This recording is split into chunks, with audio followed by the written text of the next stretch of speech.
नमस्कार बंधुरा केमन आছেন सबाई मम्स किचेनेर आरेकटी नतून रेसिपिते आपनादेर सकलके स्वागत जानाई। आज के आमी तैरी करब सकाल और सन्ध्येर जोन्नो एकटी टेस्टी रेसिपि। और एटी तैरी करार जोन्नो आमी प्रथमे एकटी पात्रे निये निচ্ছি एक बाटी मतो आटा। एबारे आमी एर मध्य निये निচ্ছি किछुटा परिमाणे नुन और दिए दिচ্ছি किछुटा परिमाणे सादा तेल। एबारे आमी एटिके भालोभाबे मयाम दिए निচ্ছি। एखाने आमी हाथ दिए खूब भालोभाबे मयाम दिए नेওয়ার पर एर मध्य किछुटा परिमाणे जल ऐड करे निচ্ছি एबं एटिके हाथ दिए भालोभाबे मेखे निচ্ছি। एखाने किन्तु आमी एकबारे बेशी जल देइনি, अल्प अल्प करे जल दिए निये तारपर आमी हाथ दिए मेखे निচ্ছি। तो एखाने देखतेई पाच्छेन आमी प्रथमे एकबार अल्प एकटु जल निয়েছিলাম, तारपर आमी आबार आरेकटु जल निয়েছি कारण आमार जलटा एकटु नेওয়া कम हये गेछिलो। एबारे आमार एटी माखा हये गेছে, আপনারা দেখতেই পাচ্ছেন। তো এটিকে আমি ভালোভাবে মেখে নিলাম আর সাইড করে রেখে দিলাম। এবারে একটি বাটিতে আমি নিয়ে নিচ্ছি 2 চামচ মতো আটা আর নিয়ে নিচ্ছি কিছুটা পরিমাণে সাদা তেল। তারপর আমি এটির একটি মিশ্রণ তৈরি করে নিচ্ছি। এবারে এটিকে সাইড করে রেখে দিলাম।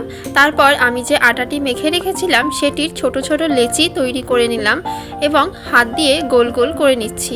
এবারে আমি একটি একটি করে লেচি নিয়ে শুকনো আটা দিয়ে খুব ভালোভাবে রুটির মতো করে বেলে নিচ্ছি। এখানে আমি এটিকে রুটির মতো করে বেলে নেওয়ার পর এর ওপর দিক দিয়ে সেই যে আটা এবং সাদা তেল দিয়ে মিশ্রণটি তৈরি করে রেখেছিলাম সেটি ছড়িয়ে দেব। তারপর হাত দিয়ে একটু গায়ে ভালোভাবে লাগিয়ে দেব।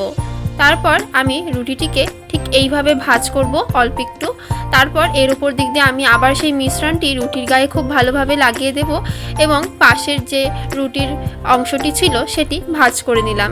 তারপর আমি এটিকে বেলে নিচ্ছি। এবারে আমি এটিকে এরকমভাবে রোল করে নিচ্ছি।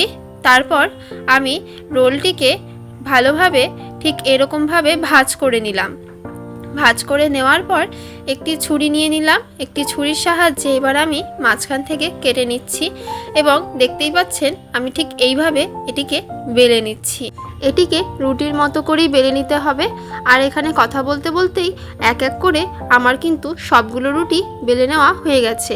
এবারে আমি একটি তাওয়া নিয়ে নিলাম। তাওয়াটি গরম করে নিয়ে এর ওপর দিয়ে দিচ্ছি কিছুটা পরিমাণে সাদা তেল। তারপর আমি এক এক করে রুটিগুলি দিয়ে দিচ্ছি এবং খুব ভালোভাবে এগুলিকে ভেজে নিচ্ছি। তো এখানে কিন্তু পরোটাগুলো প্রত্যেকটি খুব ভালোভাবে ফুলে উঠেছে এবং আপনাদের সাথে কথা বলতে বলতেই আমার কিন্তু এখানে সবগুলি পরোটা ভাজা তৈরি হয়ে গেল। রেসিপিটি যদি আপনাদের ভালো লাগে তাহলে অবশ্যই আপনার সকাল বা বিকেলের টিফিনে একদিন ট্রাই করে দেখতে পারেন যে আপনাদের কেমন লাগলো। যদি আপনাদের কিছুটা ভালো লেগে থাকে তাহলে অবশ্যই আমাকে কমেন্টে জানাবেন এবং ভিডিওটিকে একটি লাইক করে দেবেন। আমার চ্যানেলের রেসিপিগুলো যদি আপনাদের কিছুটা ভালো লেগে থাকে তাহলে অবশ্যই আমার চ্যানেলটিকে সাবস্ক্রাইব করে দেবেন। আজকের মতো এইটুকুই। দেখা হচ্ছে আবার পরবর্তী একটি নতুন রেসিপি নিয়ে মমস কিচেনের আরেকটি নতুন ভিডিওতে। সবাই সুস্থ থাকবেন, ভালো থাকবেন, টাটা।